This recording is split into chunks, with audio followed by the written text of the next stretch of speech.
কি একটা উৎসব উপলক্ষে আমরা অর্থাৎ ওল্ড ফুলস ক্লাবের সদস্যরা একটা হোটেলের বড় ঘরে জড়ো হয়েছি। সেখানে মধ্যবয়স্ক অচেনা এক ব্যক্তি ঢুকলো। আমি ভুরু কুঁচকে তাকালাম। বৃদ্ধ বোকা সংঘের আড্ডায় কখনো অপরিচিত জনদের আসতে দেওয়া হয় না। এই কে? এখানে কি যায়? পরিচয় জানলাম তার একটি প্রেস আছে। সেই প্রেসে অন্য প্রকাশের বইয়ের কভার মাঝে মাঝে ছাপা হয়। সে এসেছে অন্য প্রকাশের মালিক মাঝারের কাছে। তার কিছু টাকা দরকার। বেচারা বিব্রত ভঙ্গিতে দাঁড়িয়ে আছে। আমি বললাম, আপনি বসুন। সে সংকুচিত ভঙ্গিতে বসলো। আড্ডা জমে উঠল। আমি তার কথা ভুলেই গেছি। নিজের মনের কথা বলে যাচ্ছি। যুক্তিতর্কের আসর জমেছে। এখন মনে পড়ছে না কি বিষয় নিয়ে যুক্তি, তবে একটি যুক্তি দিয়েছিলাম। হঠাৎ সে বলল, এখন আপনি যে যুক্তিটা দিলেন তাতে ভুল আছে। আমি বললাম, কি ভুল? সে আমার যুক্তির ভুল ব্যাখ্যা করলো। ব্যাখ্যা সঠিক। আমি কিছুক্ষণ অবাক হয়ে তাকিয়ে থেকে বললাম, আপনার কি নাম? স্যার, আমার নাম সাদেক। আপনি এত পেছনে কেন? কাছে এগিয়ে আসুন। সাদেক কাছে এগিয়ে এলো। এই আসরেই তার নতুন নাম করা হলো চ্যালেঞ্জার। তার নামকরণে আমার কোনো ভূমিকা ছিল না। নামকরণ করেছিলেন অবসর প্রকাশনার মালিক আলমগীর রহমান। সাদেক আলমগীর রহমানের দিকে একটা চ্যালেঞ্জ ছুড়ে চ্যালেঞ্জ জিতে নেন বলেই তার নাম চ্যালেঞ্জার। সাদেক কি বিষয়ে চ্যালেঞ্জ করেছিলেন তা বলতে চাইছি না। কোনো এক বিশেষ তরল পদার্থ গলৎকরণ বিষয়ক চ্যালেঞ্জ। ধরা যাক পেপসি। আলমগীর ৮ বোতল পেপসি খেয়ে বমি শুরু করলো।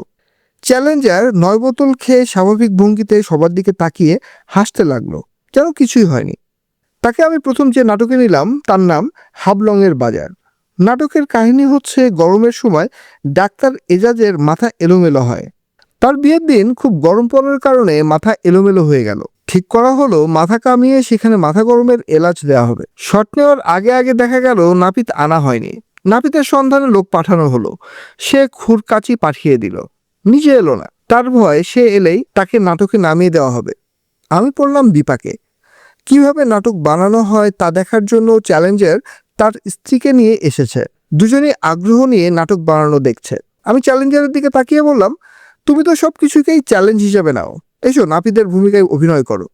চ্যালেঞ্জার বলল, স্যার আপনি যা বলবেন তাই করবো। মাটি খেতে বললে মাটি খাবো, নাটক পারবো না। আমি বললাম, তুমি পারবে, নাও খোর হাতে নাও। চ্যালেঞ্জার ছোট্ট একটা ভূমিকায় অভিনয় করলো। আমি সঙ্গে সঙ্গে বুঝলাম তার ভেতর সহজাত অভিনয়ের আশ্চর্য রকম ক্ষমতা আছে। তাকে ১ ঘন্টার একটি নাটকে প্রধান চরিত্র করতে বললাম। নাটকের নাম খোয়াবনগর। সেখানে আমার মেজ মেয়ে শিলা অভিনয় করেছিল। নাটকের শেষে আমি মেয়েকে জিজ্ঞেস করলাম, বাবা, চ্যালেঞ্জার নামের এই নতুন অভিনেতার অভিনয় তোমার কেমন লাগলো? শিলা বলল, আসাদুজ্জামান নূর চাচাকে আমার এদেশের সবচেয়ে বড় অভিনেতা বলে মনে হয়। আমি আর যার সঙ্গে অভিনয় করলাম তিনি নূর চাচার চেয়ে কোনো অংশে কম না বাবা। তোমার কি মনে হয় একদিন সুপারস্টার হিসেবে তার পরিচয় হবে? শিলা বলল, অবশ্যই। উড়ে যায় বকপক্ষীতে পাগলের ভূমিকায় অভিনয় করে সে নিজেকে সুপারস্টার প্রমাণিত করলো। আমি কোনো অবিচুয়ারি লিখছি না। চ্যালেঞ্জার এখনো জীবিত। আজ দুপুরে সে তার স্ত্রীকে ইশারায় বলল সে আমাকে দেখতে চায়। তার স্ত্রী তাকে নিয়ে বাসায় উপস্থিত হলো। দুজন দুজনের দিকে তাকিয়ে থাকলাম। চ্যালেঞ্জারের কথা বলার ক্ষমতা নেই। যে কথা বলতে পারছে না তার সঙ্গে কথা বলে তার যন্ত্রণা বাড়ানোর কোনো মানে হয় না। চ্যালেঞ্জার সম্পর্কে দুটি ছোট গল্প বলতে ইচ্ছা করছে। গল্প ১। আমি আমার মেয়ে বিপাশা ও পুত্র নুহাসকে নিয়ে কক্সবাজার গিয়েছি। তখন আমি মূল পরিবার থেকে বিচ্ছিন্ন, একা বাস করি। আমার এই ২ পুত্রকন্যা হঠাৎ করে ঠিক করলো বাবার সঙ্গে কিছু সময় কাটাবে। কাজেই তাদের নিয়ে এসেছি সমুদ্রের কাছে। উঠেছি হোটেল সাইমনে। খুব ভোরবেলা দরজায় নক হচ্ছে। দরজা খুললাম। অবাক হয়ে দেখি ১ কাপ গরম চা এবং খবরের কাগজ হাতে চ্যালেঞ্জার দাঁড়িয়ে আছে। সে আমাকে সারপ্রাইজ দেওয়ার জন্য সারা রাত গাড়ি চালিয়ে ঢাকা থেকে চলে এসেছে। গল্প ২। দক্ষিণ হাওর ফ্ল্যাটে আমি একা থাকি। শিলার মার সঙ্গে ছাড়াছাড়ি হওয়ার কারণে ওল্ড ফুলস ক্লাবের সব সদস্য আমাকে ত্যাগ করেছে। কেউ ফ্ল্যাটে আসে না। হঠাৎ কারোর সঙ্গে দেখা হলে তারা মুখ ফিরিয়ে নেয়। অদ্ভুত ভঙ্গিতে অন্যদিকে তাকিয়ে থাকে। আমার সে দুঃসময়ের কাল বেশ দীর্ঘ ছিল। তখন প্রতিদিন দুপুরে এবং রাতে চ্যালেঞ্জার এসে বসে থাকতো। সে আমার সঙ্গে খাবে। তার একটাই যুক্তি, স্যার আপনি একা খেতে পছন্দ করেন না, আমি কখনোই আপনাকে একা খেতে দেব না। এক সময় ওল্ড ফুলস ক্লাবের সদস্যরা আসতে শুরু করলো। চ্যালেঞ্জার দূরে সরে গেল। চ্যালেঞ্জারের নিচের একটা গল্প বলি। সে ইন্টারমিডিয়েট পড়ার সময় তার সৎমার অত্যাচারে অতিষ্ঠ হয়ে ছোট ছোট ভাই বোন নিয়ে বাড়ি থেকে বের হয়ে এসেছিল। তার নিজের ভাষ্য মতে, স্যার, কতদিন গিয়েছে, কোনো খাওয়া নাই, গ্লাস ভর্তি চা নিয়ে খেয়েছি, ভাই বোনদের খাইয়েছি।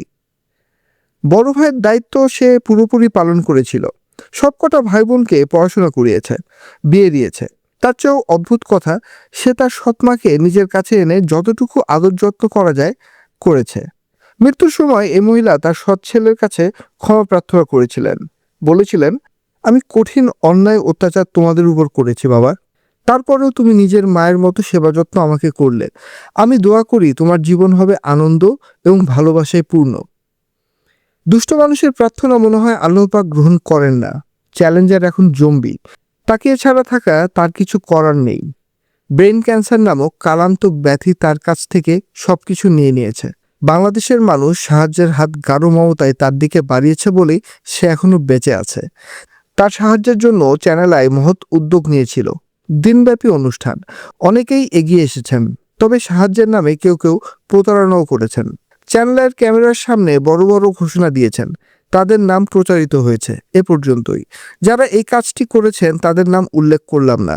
আল্লাহ পাক মানি মানুষের মান রাখার নির্দেশ দিয়েছেন, তারা মানি লোক। এই প্রসঙ্গে আমি দেশের প্রধানমন্ত্রী শেখ হাসিনাকে একটি আন্তরিক ধন্যবাদ দিতে চাই। তাকে আমি একটি ব্যক্তিগত চিঠি লিখে জনাব আসাদুজ্জামান নূরের হাত দিয়ে পাঠাই। তিনি সঙ্গে সঙ্গেই সরকারি সাহায্যের ব্যবস্থা করেন। আল্লাহ তার মঙ্গল করুক। প্রধানমন্ত্রী শেখ হাসিনাকে লেখা ব্যক্তিগত পত্রটি সংযুক্ত হলো।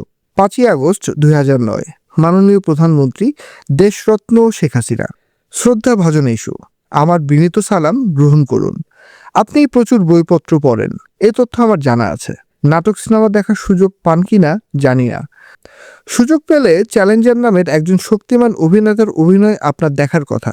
অতি অল্প সময়ে সে অভিনয় দিয়ে দেশবাসীর হৃদয় হরণ করেছে। বর্তমানে সে মস্তিষ্কের ক্যান্সারে আক্রান্ত, যার চিকিৎসা চলছে সিঙ্গাপুরের মাউন্ট এলিজাবেথ হাসপাতালে। চিকিৎসার বিপুল ব্যয়ভার তার পরিবার আর নিতে পারছে না। আমি তার হয়ে আপনার কোমল মানবিক সত্তার কাছে আবেদন করছি, আপনার মঙ্গলময় হাত কি এই শক্তিমান অসহায় অভিনেতার দিকে প্রসারিত করা যায়? বিনীত Humayun Ahmed, পাদটিকা। How many loved your moments of glad grace and loved your beauty with love false or true? But one man loved the pilgrim soul in you and loved the sorrows of your changing face. W.B. Yeats.